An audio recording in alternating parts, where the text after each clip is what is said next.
about what's been going on in museums, and I have a couple of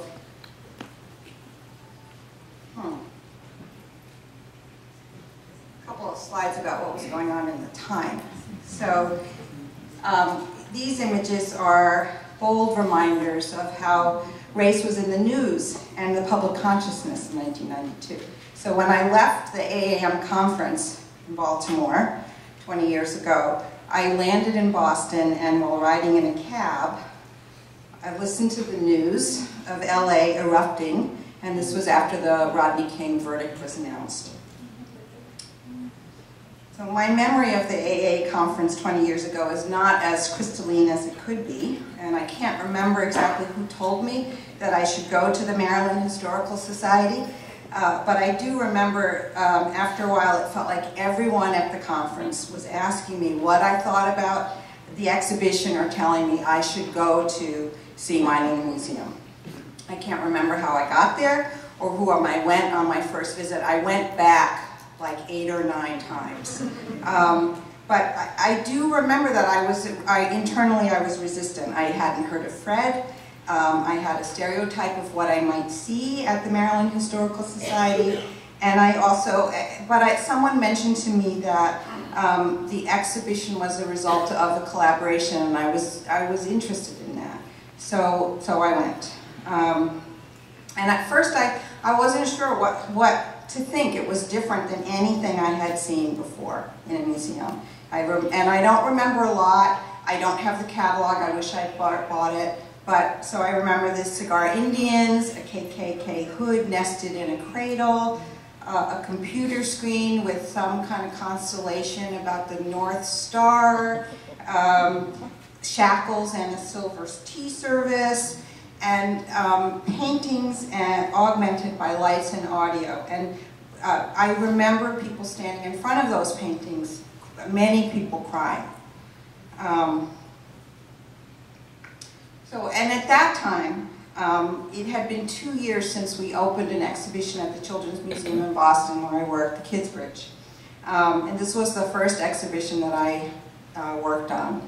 And it was about multiculturalism, cultural identity, and anti-racism. And departing from the shoes around the world, hands across America paradigm, prevalent in multicultural exhibitions of that era, I was committed to addressing the challenges, especially for children of color, and the challenges that they experience in daily life. So following my convictions and knowledge based in community collaborations, we tried things in that exhibition that were new. They were new in the Children's Museum field. At that time, we used interactive technology and a hybrid model which actively involved people from a mix of cultural, ethnic communities in the development and in the production of the exhibition. And once we opened, we invited visitors to talk with us about race and racism. This exhibit actually, we had a permanent one. Sites, we built a smaller one, and sites travel it around the country for, I don't know, 6 years or something. We were inspired by the community's response and the opportunities to be in dialogue with them about the issues that we raised, particularly in a city like Boston, where issues of race are so charged and are always simmering just below the surface of really everything. So in 2004, we opened Boston Black, A City Connects at the Boston Children's Museum. And this project grew out of my I had this crazy idea of bringing Fred to the Children's Museum. And when I understood that we didn't have the collections or the resources that would result in the kind of moving exhibition experience that Mining the Museum had for people, I began looking at the resources that I had. The museum had a partnership with Boston Public Schools that brought every kindergarten student to the museum on a field trip. As I observed these groups visiting the museum, I was struck by the predominance of students of color and the realization that most of these kindergarten children did not see themselves or their cultural experience reflected in the exhibitions. I began asking the students how they identified. Did they think of themselves as Black, African American? The responses that they gave were varied and surprised me. They said they were Haitian, Dominican, Cape Verdean. A few identified as African American. And this was the impetus for exploring the notion of diversity within, this expanding on this idea that each of us has multiple identities. Through anecdotes, observations, and evaluations of Boston Black City Connects, we learned that we had provided a powerful, relevant context for cultural learning in the now minority city of Boston. We sought to be a catalyst for public dialogue that questioned the monocultural myth of a Black community. The initial hybrid approach of community museum collaboration that I began with the Kids Bridge launched for me a lifelong process of refining the mode of exhibition development. Now, more than 2 decades later, I recognize that there's a persistent focus on race in my work, one that continues to demand voice. In 2007, we opened Race, Are We So Different at the Science Museum of Minnesota. As an institution, we were motivated to create an opportunity for dialogue about race in the Twin Cities, and we wanted an opportunity for internal staff dialogue about diversity. This was new ground for me, talking about culture, identity, race, and racism within a science context and in a museum and in a city that were new to me. I couldn't draw upon my community relationships outside the museum because I didn't have any. Working on the exhibition required me to make contacts, learn about the communities within the cities, and to find people who were willing to participate in the process of creating an exhibition. I learned that Minnesota was a leader in the restorative justice movement. For those of you who don't know what that is, restorative justice is a model and a process for bringing victims and perpetrators together to be in dialogue. First Nation peoples in the Yukon Territory in Canada trained many of the people in Minnesota who use restorative justice in their work. Unlike a traditional model of dialogue designed to support people who are comfortable talking publicly in a group, talking circles as they're called, are structured to provide uninterrupted space for each person one at a time. As one person speaks, everyone else in the circle is a listener. The next person speaks and everyone else in the circle is a listener. There's no bantering, challenging, questioning, back and forth.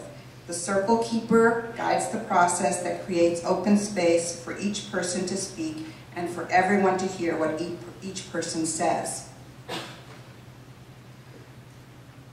We contracted with about 100 circle keepers to guide the talking circle process in conjunction with race at the Science Museum. We didn't know if the circles would work. We thought success might be 100 circles during the 5-month period that the exhibition was at the Science Museum prior to its national tour. And during those 5 months, over 4,000 people participated in over 250 talking circles. I consider this to be an affirmation that museums can be catalysts for dialogue and that people really do want to talk about race.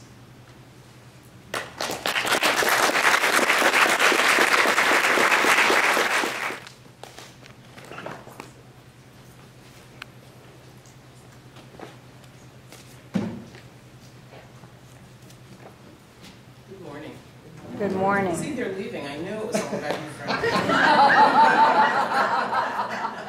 We knew this would happen. I know, we talked about it yesterday. Should have done a double session. So I was asked to talk a little bit about the museum workforce and where we're headed, where we're going in the future. So first, the bad news. According to the most recent surveys by the AAM and the Museum Association of New York, approximately 20% of museum employees are from underrepresented groups. Now that sounds like a lot.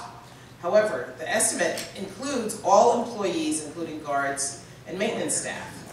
So it doesn't tell us about the leadership of museums, about the people in power. In an AAM financial report from 1999, which is the most recent available, only 4.2% of museum directors were people of color. 1.2% were American Indian, 0.5% were Asian American, 0.2% Pacific Islanders, and 1.3% Latino. I'm still in the bad news. The vast majority of young professionals entering the museum field are white women, which mirrors the demographics of people entering college. My personal experience has been that there are many young white women who have no experience with people of color. They're from parts of the country or they're from suburban communities where there are no people of color.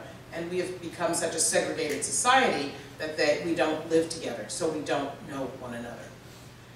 And so the job of our museum studies programs becomes teaching people about difference and getting them to know and understand one another. There are relatively few men entering our field compared to the number of women as well, which is also a concern. The feminization of the field also means that the salaries can go down. Now the good news. Museums are doing an increasingly good job developing programs that engage diverse audiences and that relate to their communities. Museums are doing an increasingly good job getting people of color on their boards, some museums. And I just want to give a few examples of museums that are doing very exciting things and that have institutionalized their programs. The first is the Minnesota Historical Society's Museum Fellows Program. It was started as a part of the Atlanta History Center's diversity program that lost its funding and was eliminated because of lack of money. But the MHS program has been well integrated into the programming of the society and the museum. In 2009, I love this part, a portion of the sales tax of the state was rerouted to arts and cultural heritage programs, allowing the program to be funded on a regular and sustainable basis. Yesterday I sat in a session about Morgan State, which is an HBCU, a historically black college here in Maryland. And they provide professional development training for potential museum professionals, introducing them to museum work as a profession. One of the things I get a lot from people of color is, I didn't know you could make that your career. I didn't know that was something possible to do for a living. So Morgan State is introducing younger students to museum work as a career. Anybody in this room know about Cool Culture? Oh, you do. Quite a few people. One of my favorite organizations. Cool Culture is an organization in New York City that helps more than 50,000 low-income families become regular visitors at 90 museums throughout the city. They teach people how to visit museums and not be intimidated. We don't realize how intimidating it is to walk into a museum and see a contemporary art piece and have no idea what it is. What do you do? How do you act? You don't know how to respond. So the goal of Cool Culture is to teach participating families how to use museums, how to enjoy them. They have what they're called cultural liaisons, well-trained cultural liaisons who are at the museums and provide families with techniques that make them feel comfortable and that create enriching experiences for children and their parents. Excuse me. And in its 20th year, the Getty Internship Program provides undergraduate students with internships. This is one of the only programs that's really assessed their success. And they've reported that 32% of their participants in their internship program are now pursuing careers in the visual arts or in museums. So, great success. My own Cooperstown graduate program has committed about $60,000 a year to diversity scholarships for underrepresented graduate students. We put our money where our mouth is, and that's what was required. Someone asked yesterday, how do you get people of color to go to graduate school and get a master's degree? You pay them, you give them a scholarship, and they will go. So our entering class in September this year has 5 students of color and 5 men, which we're so excited about, out of a class of 16. So 5 students of color, 5 men, and 5 white women. 6 white women. However, money is not enough.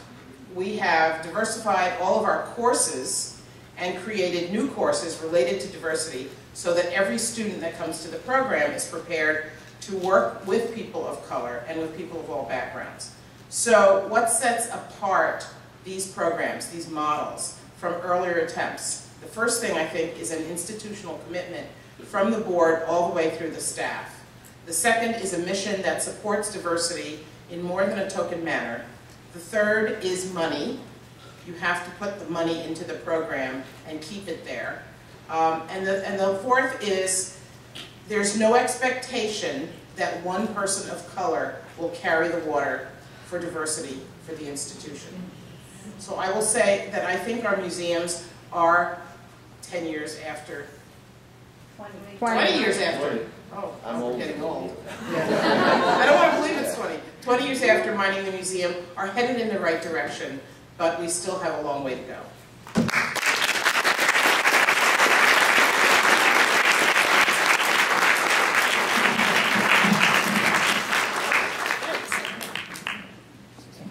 I think we've leaked into the testifying time. If people have questions, line up behind the microphone. I think I can speak for the panel by suggesting that we'll hang out a little bit into the coffee break if people want to speak. I think the system is I'll hold the mic and you ask your question and direct it to whoever you want to answer it, and they'll come up here and take the mic. It'd be like a talking circle. Yes. My name is Bill Worthen, and this is just a comment for Fred Wilson. But what was so strong for me is that the exhibit wasn't an immersive one; it was a high-tech one. It was within the old context and behind glass even, and it opened our eyes to what really the museums could do even 100 years ago. So. Thank you. Yes. Oh, are we all asking that question? No, he didn't have a question, so. Oh, good point. All right. Well, my first question is not a question; it's actually also a comment. Thank you so much for putting together this panel. This has been by far the highlight of what has already been an amazing conference. So thank you, thank you, thank you, both to you and to everyone who's been participating. Thank you for saying that. I appreciate it. And I also have a public service announcement that I'd like to make, because I've heard one person on the panel mention this, and I keep on running into folks in the field who don't know this either.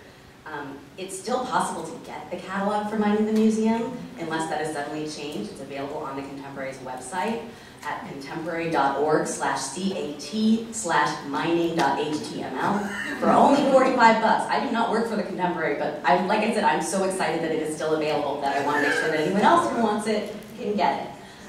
Say it again slower. Sure. contemporary.org/cat-mining.html. And I have one question that doesn't need to be answered right now, but I would love to talk to you about it later. Are you publishing this panel, and if not, why not? We can talk later. We can talk later. I think the answer is that I should. So I think we'll have a follow-up conference call and figure out how to do that. Thank you.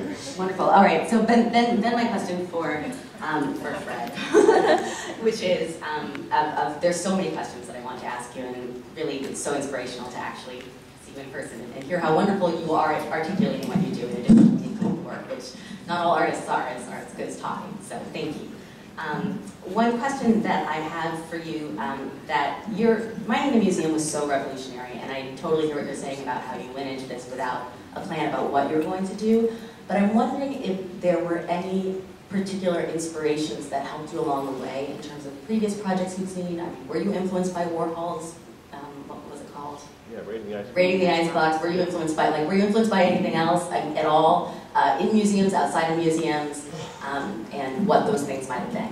Thank you. I didn't know about Raiding the Icebox when I did the project. That came later. What's the second half of that question? What were you influenced by? Did anything help you create this idea at all, other than the drink? Well, I'll tell you. I mean, they sort of, George and Lisa found me because I had made these projects, fake museum projects, you know, in galleries and nonprofit spaces. And that came from having worked in institutions in education and as a guard and you know, and just being an artist in the institution and feeling these feelings as a person of color, transferring that to the experience of, in the world, transferring that experience to the museum environment. And then my training as a visual artist allowed me to sort of think visually about these things.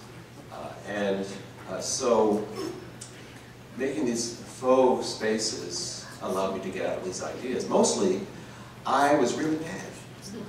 And I'm a very nice person, so it didn't come out like I'm not beating anybody up, you know. So I was really mad. I'd go into a museum and have an experience in an exhibition that I should like, but it was obvious that it was not talking to me, even though it was about me, or people like, not even about African Americans, but people of color, or people from, you know, immigrants or whatever. It was about and not, you know, speaking to, or even being aware that perhaps in the audience. So it was a very close conversation, and I was out of it, but then it was about me and people I know. So this really, and then there were lots of misinformation and things that people just assumed. And, you know, I'm sure everybody in this room has had an experience like that. Well, this was always, and especially I went to an exhibition that seemed to be something of interest, and it was really problematic. And it was all kinds of museums, not just art museums, history museums, anthropology museums, it was just science museums, they all had these things. So for me, and as an artist, this fire in the belly made me go into my studio and do what I would do, and my only access was to sort of collect things and make the faux museums that spoke to that. And so this opportunity really allowed me to really put those ideas really directly in play in an institution and speak to the institution. I was really ready. Everything, it was the stars aligned. It was really ready. The museum was ready for me. But like, have you ever seen anything else where people were reading objects against the way that they normally did in the same way that you did? She asked me if I'd ever seen anybody reading objects the way others had. It was not, you know, it didn't come from that. I always, you know, the people in the art world like to see the provenance of what I do with Duchamp and with Marcel Reuters and all that. But really, I just was mad. I worked in East Harlem. Running a community center for kids and adults and senior citizens. Really, when I just got out of college. And then on a block away, 2 blocks away, was the Guggenheim Museum, and they never, you know, going to the Guggenheim was like it might as well have been on the moon. And so, you know, it just was those kind of experiences that made me realize that this is, you know, there's deep problems here. And so it came out in my work in that way. Thank God for George and Lisa. Yes. I have really a rhetorical question, and it's, why does it always have to be the artists that have to get angry and step up and say, no, we're not going to accept this? I mean, maybe it's because we value each color on our palette, and we would not choose to ignore not one of our colors. We just wouldn't do it. And I think the question I have, the valid question is, and I think this is the way we really need to attack the ongoing issue, is how can we improve our history books that all our kids learn and get information from, and won't that validate what we put in our museums today? Spencer, you want to take that one? Yeah, oh good, Spencer, yes. Well, the first thing I'd like to say is it's not just the artists who do this. Most of the people here aren't artists. Most of us are historians, and it's a struggle we've had for a long time. What I would suggest, though, is that there are people working to make the history books better. I actually used to belong to an organization called the National Council for History Education, and their whole focus is how do we make history books better. The problem is the politics of the states and what the states will allow to have happen. So it's going back to your state, and it's influencing your people at the state legislature level not to allow the state adjusted books to create mythology rather than the truth. In the spirit of the 1971 disruption you mentioned, I just wanted to point out that in our conversation about diversity of different groups today, that there was no conversation about gay, queer, or LGBT community by any of our speakers. So not a criticism, but we do have to remember that we are part of the professional community as well as the larger community. So. Yeah, and before you go away, I'm a gay man. I know, that's why I was disappointed you didn't say anything. Well, It wasn't about that. As I was trying to say, we have many different parts of our bios, our backgrounds, and that's one, and my African American side is another, and there are many, many others. But one of the things that really struck me about when I was in my museum, that the silence of people whose stories could not be told back then affected the objects that were collected. And so we don't have the kinds of collections because of the larger problems of society, which is why I'm saying that you have to really look at yourself in the institution and see how the institution is, by its history and its system, creating the problems of society or amplifying the problems of society. And once you embody that, you as a person cannot live that way, cannot work that way, and will ordinarily shift in your thinking and way of doing things. That's the broader issue. Sorry, can I just say in response, there was no discussion of race at the LGBT panel yesterday, so that was talking about intersections of gender and class and race and sexuality as opposed to siloing all of these groups and having all these things. This is what's called in the trade the tyranny of the title. What you name things bounds the discussions that you then have or don't have. It's a kind of cultural blinders. There is, unfortunately, another session coming into this room, so thank you for, I'm sorry, we'll hang out.